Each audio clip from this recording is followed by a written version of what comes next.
Ça fait maintenant 4 ans que ce jeu est live. Il y a énormément de changements qu'on veut apporter.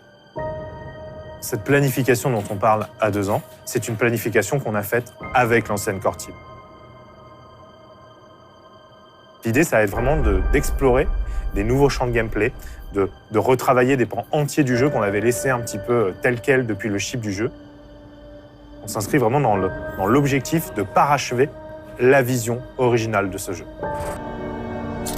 We're planning 2 years ahead for the future of Rainbow Six Siege, and it's very exciting for us. The year 5 is going to be a hybrid year, a mix of what we have today and what we'll have in the future with year 6. The first half of year 5, season 1 and season 2, will be very familiar for everyone, and we're going to have a couple of additions.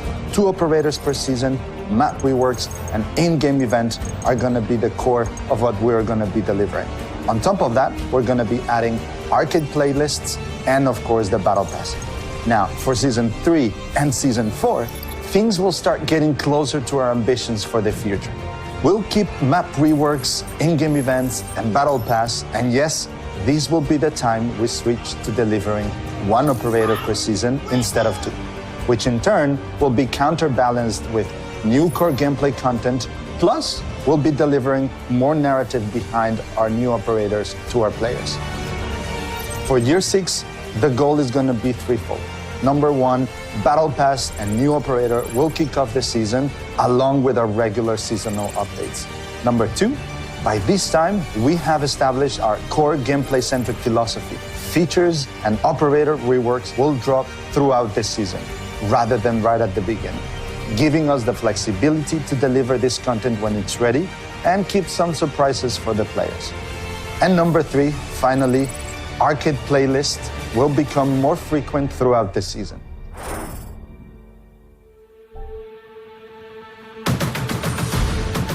The reason that we're trying to move towards core gameplay centric is that we're in a very different context than we were about 4 years ago when we released. In that context, we had only 20 operators. Today we have more than 50 operators, and so we feel like each of the new operators that we're adding to the game has a bit less impact than it did before. We're still targeting 100 operators, and we still want a lot more operators in the game. But we feel like we need to readjust a bit where we're putting our priorities and invest a bit more time and energy in things that have an impact on each of the rounds that you're playing while playing the game. We have a few first examples. We want to give you more communication tools, and by doing that, we're also trying to give you more ways to have an impact as an attacker during the preparation phase by spotting things in advance and sharing that information with your teammates. So other gameplay changes that you can expect and will affect everyone's gameplay are generic gadgets, so our standard gadgets that all operators can equip, or at least several of them. You can expect more of them during the next year. We're already working on several prototypes, but there's a lot more to come for sure. Coming forward, what we're going to do is to define tweaks as the little changes on operators, things that might have some code changes but are going to remain relatively small in scope. And what we will call rework will be big changes that completely changes the way and redefines the way that you play an operator. In year 5, you can expect a complete overhaul and rework of Tachanka.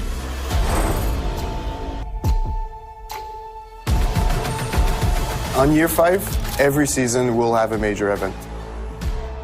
Our goal is really to improve gameplay, make sure that we explore different avenues and create that different experience to the players.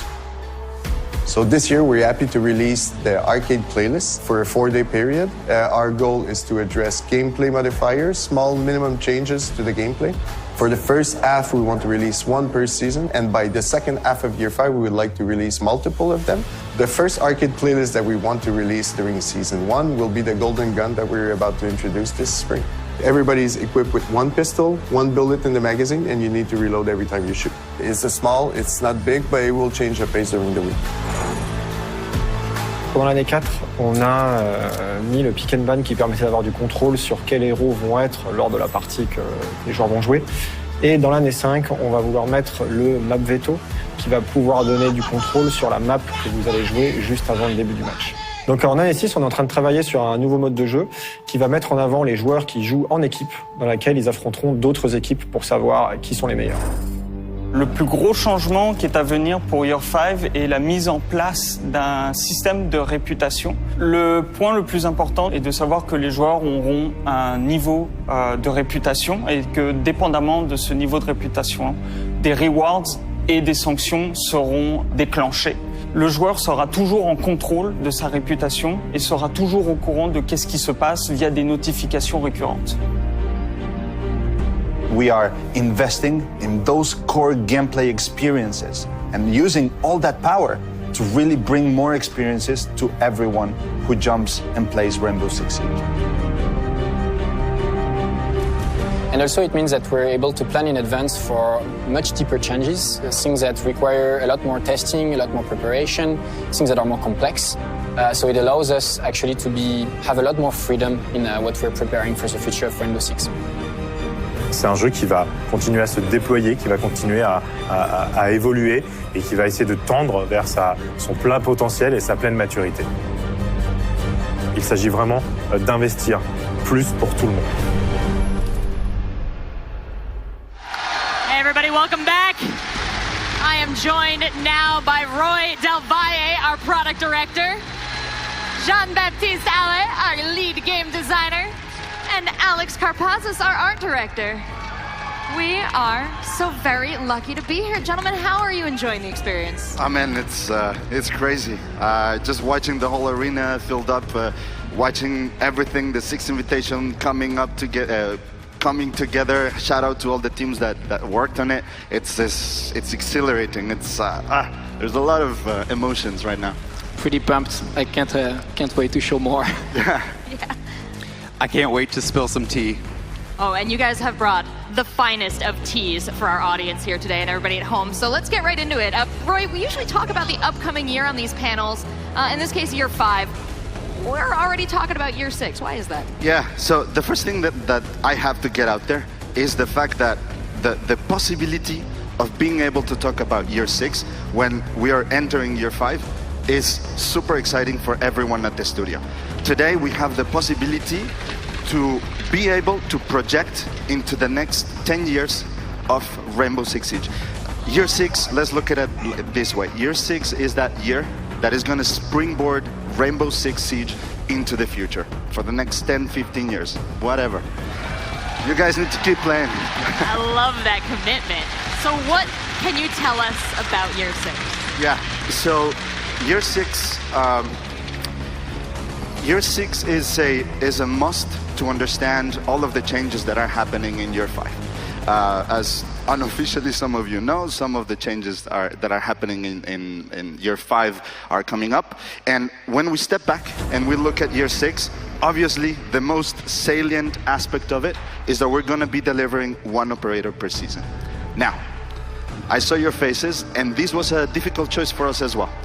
However, when we look at the amount of stuff that the team can work on today, there's no doubt that this is the right choice to go into the future with full confidence for Rainbow Six Siege. Now, this is allowing us to do a lot of things, right? It's allowing us to have a core gameplay focused philosophy, dive deeper into those aspects. It's allowing us to polish a little bit more our operators and the operators that we're going to be bringing into the roster of 50 plus operators that we have today. And also and here's a little bit of, yes. This is good. And this is a little bit of a soft announcement, but it's also allowing us to work for next gen. So we are on next gen in the coming years. Absolutely. Again, it's really great. It's really investing into the future of Rainbow Six Siege. And this is the right time to do it. So we're very happy. Long live Rainbow. Absolutely. JB, Roy is bringing up the importance of core gameplay focus. So what does that mean to you? So I'll try to take a few examples, and to bounce back on what Roy said, it's really good to talk about this because thanks to the fact that we're bringing a bit less operator per year, we can be very ambitious about the other aspects of the gameplay, which are very important for us. there are three main things that we want to be looking at in the 2 next years. And the first one is the preparation phase and the support phase. I will take a few examples of questions that we're asking ourselves right now. And the first one is, for instance, how comes that as an attacker, the most meaningful thing that you can often do during the preparation phase is to just drive your drone back to your spawn point and then get it back in inventory. That doesn't feel like a super useful thing to do with your 45 seconds. And so right now we're prototyping things that could change a lot what's happening during this phase. Another example is for the support phase, which is how often, as Siege players, how often do you alt-tab? Seriously, let's be honest here. How often do you alt-tab after you're dead? That happens a lot. I do it. But the thing is, we could give you very good reasons not to do that. We could give you much higher stakes in what's happening there and much better tools to have an impact on the round. So these are the kind of things that we're looking at right now. They're very ambitious and have a lot of ramifications in different aspects of the game, in game balancing and all. But the fact that we can plan 2 years in advance like that is allowing us to be that ambitious. And I'm super happy about it because it means we have a real chance of bringing Siege gameplay to the next level. Well, it seems like the way that you're hoping to achieve this is by giving players more options. Yes, absolutely. That's another big pillar that we have for these next 2 years. As a tactical game, Siege is all about meaningful choices. But some of the things that we've gotten used to are not that meaningful when we look at them like that. Typically, a system like speed and armor, it was meant to be a trade-off when it was designed years ago, but when we look at how Siege is being played today, the reality is that speed is king, and armor doesn't matter that much. So we're pretty convinced we can make that more interesting. And another aspect of choices is the weapons. We know that rate of fire is king also in Siege, and so if you play DMR right now, you're really dedicated to a specific kind of gameplay, but most people don't really do that. So we're pretty convinced too that we can find weapon families that are underused and give you very good ways to play these weapons a lot more often and make it a more meaningful choice. Well, it sounds like you guys are really taking an approach where instead of putting a fresh coat of paint on it or a new hat is to go back inside and to rearrange the existing content, to really fine-tune that. That's exactly it. We really want to, and that's the third aspect of what we're trying to do during these next 2 years, we really want to focus on the existing content and we want to rework it progressively. We've done that a lot more in the past year for maps, for instance, and we've seen a lot of success in that. We've seen that it's really something that we have a lot of positive feedback on, and we want to do that more often for the other aspects of the gameplay, like the operators, for instance. Okay. Well, you are really working hard on year 6. It sounds like that's an incredible ambition. But let's talk about year 5. We've still got some exciting stuff coming this year. So what's on the table? Absolutely. So as I said before, year 5 is going to be that hybrid year that is going to take us to year 6. So the first half of year 5, it's pretty much what everyone knows. It's 2 operators per season. It's we're adding the arcade playlist. We're going to have 1 per season. We're also having the battle pass, and then we're going to have the second half of year 6, which this time around we're going to have.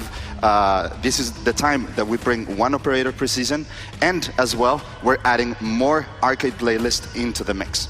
And you're already teasing the future operators, right? Yeah, that is correct. So the future operators that we're going to have is, so we have South Africa and Norway for season 2, and for season 4 we have Thailand. Now, I know I didn't make a mistake when I was making this slide. Season 3, we're gonna keep it on the wraps.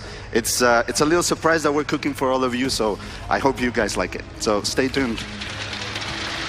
Well, you can have your surprises, Roy, but there's still some juicy information on that slide. I'm talking about the map reworks. We were introduced to the map rework for Oregon yesterday, but I saw 3 more reworks on there. The first one looking like House. Yep, absolutely. House. Yep. Yeah, so, boom. I guess I like it. I don't think I need to say more. Good job, Roy. Yeah. That's great. The reality of House is that it's a casual rework. Basically what... Okay. Basically what we're doing is we're just making it a little bit bigger. We're adding an extra set of stairs. Keep going, man. I love what you've done with the place. Yeah, and so again, it's we're rebalancing also the. It's a little bit. Anyway, it's a great rework. We're very excited for people to jump in and play it on Season 2. Sounds like they're pretty excited too. It is. Yeah, I'm glad to hear it, folks. Well, if you like that, we have so much more information. You guys are gonna love this. Yeah. After House, I saw a skyscraper on the list. Yeah, skyscraper. So we don't have a video for it. But what I can say, however, what I can say is that we're gonna tackle that choke point that is drum room. So we're gonna fix that, and we're also gonna be tackling balconies. We're gonna force a little bit more the entrance into the building. Fantastic. Now, how about Chalet? So the last one is Chalet. And Chalet, this is one that, the team is still unpacking and seeing what they have to work with, but we know that we want to ease some of the frustration that we have on the floors, so that is going to be tackled. And of course, all of these map reworks come with, as well, balancing of the objectives, so, let's keep things spicy from now on. Keeping it spicy, I love it. Absolutely. Anything else you can tell us about the map reworks? Well, not really about the map reworks, but also about the seasons in general. Health updates, behavior, all of that is still gonna come every season, as always. All right, well, thank you so much, Roy, for those insights. Very exciting information. JB, you're up once again. We're back to you. We've just been explaining ambitions for year 6, but we also have some core gameplay stuff coming in year 5. Exactly. We already have a few first examples that we can show up. And the first one I want to talk about is what we call the Ping 2.0 system. So it's an improvement on the existing ping systems that you're used to and that you've been playing with. The difference here is that you can share the positioning and the nature of gadgets that have been deployed in the environment, either by your teammates or by the enemies. So it's a really easy way to share information with your friends. Even if you don't have a mic, it's like really useful. Yeah, not everybody can use a microphone, not everybody wants to. Now there's no excuse to not be working as a team sharing that information. Absolutely, and it ties back in what we were talking about before, which is trying to add stakes in the preparation phase and the support phase, this one being for both actually. It's a very, very useful way as an attacker to use your time with your drone, because if you spot some traps that have been deployed, for instance, by Frost or Capcan, like we saw in here, this is an information that can remain potentially longer, and so it's really useful for your teammates to just get that info. You don't need to make that perfect call and describe exactly where it is. The game is just going to help you do that. Well, this is already a pretty beefy tool, but where do you see Ping 2.0 going? So this one is really a first iteration. We've already seen tons of ideas being shared on social media or other games that have tried similar things. We already have other plans in mind. We just want to put it in players' hands as fast as possible, so that will be during the first half of year 5. And so expect it on TS pretty soon. And we will base the next iterations just based on your feedbacks. Fantastic. Players, you can get their hands on that soon. And we also have new secondary gadgets coming into the game for the first time in a while. What can we expect? So indeed, I'm very, very happy that we can bring some new gadgets to the mix, because in general it's really, really fun. It's always something that impacts more than just one operator, so it's always a positive one. And also we're bringing a really important one this time, because we're adding a secondary gadget for attackers that is going to do some hard breaching. Tell me more. So don't be afraid, it's always going to be a weaker version than Thermite, Hibana or Maverick, because we want them to remain the king of that domain of the game. But we feel like by adding some hard breaching to the mix in the secondary gadgets, we're going to free up a bit the composition in attacks and allow for more diverse compositions in teams.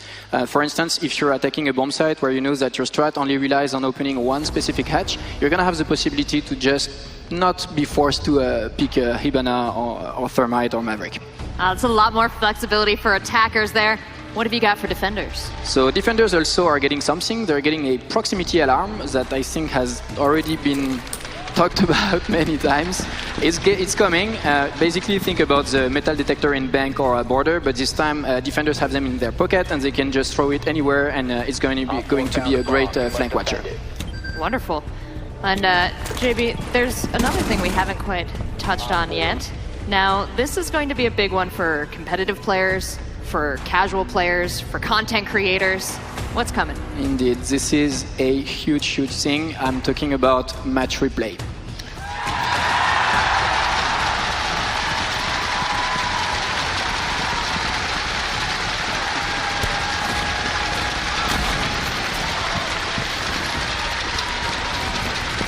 Our watch cell has been working on this for a while now. It's a huge feature. We're only in pre-alpha state so far, but it already has a lot of the core functions that we want in this feature. You're going to be able to record your matches, get back into them, watch it from any point of view, from any player, or even from the top views that you're used to see when you watch Pro League. And we believe that this has a huge potential to bring Siege also to the next level, because, like you said, it can be used to create YouTube videos, it can be used to reanalyze your strats when you're playing as a pro player, or just as a ranked squad. Like, we absolutely believe in this feature, and you're going to be able to play a first pre-alpha version in the test server during the first half of year 5 too. Wow, so this is coming so soon, and this is such a big tool. Anything else you want to tell us about it? I'm incredibly excited about it, and I really can't wait for you to put your hands on it, because here again, it's something we're going to build with you guys. We will need your presence on TS a lot for this one. Fantastic. And JB, I know we're going through this pretty quickly here, but now we're on the topic of reworks. So, yeah, this is going to be a room, I guess. You know, JB, you guys said you were never going to do this. We did say that, huh? Yeah, but it looks like you gone and done it. Yeah, we had to. He's too cute. We need our icon to be a playable operator, and added to that, we knew that it was actually costing a lot in terms of debugging, which is a bit paradoxical for someone who's never played. So we decided to get back on the drawing board, and we're reworking Tashanka.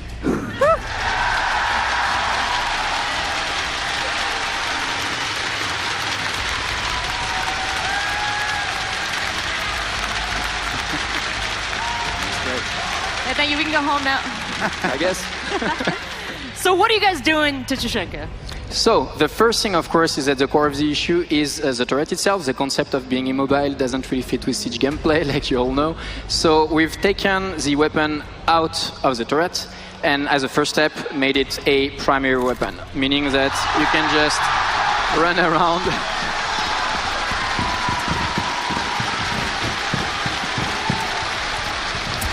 And as you can see here, it has a huge amount of destruction power, so you can just use it for rotations. Like, it's a hell of a weapon now.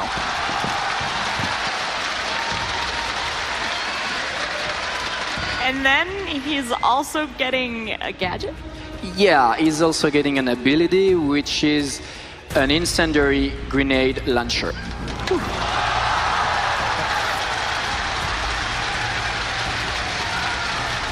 And as you can see in game, it's pretty wild.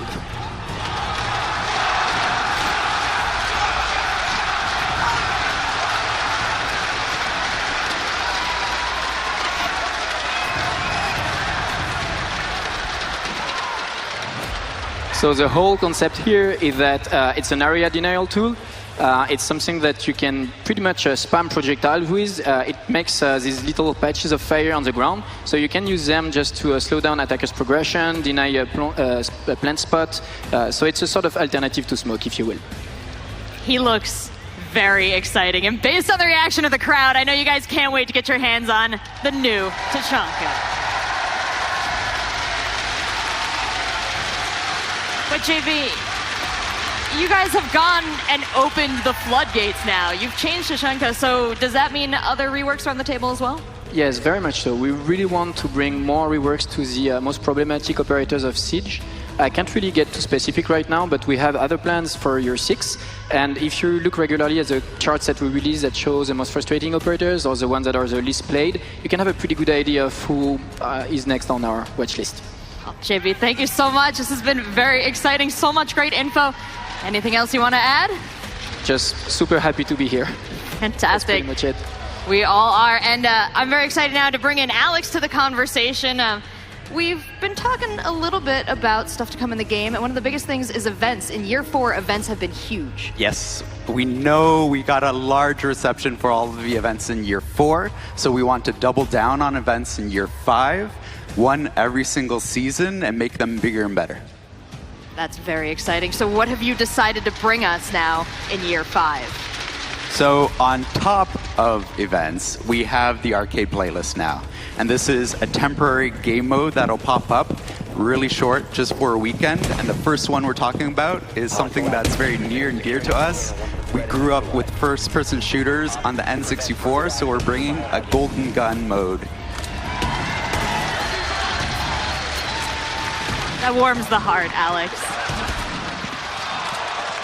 Now, this is just the start of what's to come for the playlist, right? That's right. So with the arcade playlist, we want to tweak little gameplay elements, introduce something new, and then release more and more of them as the year goes on, and then once we get into year 6. Do you guys have fun watching us play these games? Heck yeah. Everybody's watching Twitch when we're playing and releasing these new things. Well, speaking of changes in playlists, in addition to the arcade playlist, we saw another change coming. This one is a pretty big one. Got a lot of cheers from the crowd. Yeah, so you asked for it. We're bringing map bans to Rainbow Six Siege.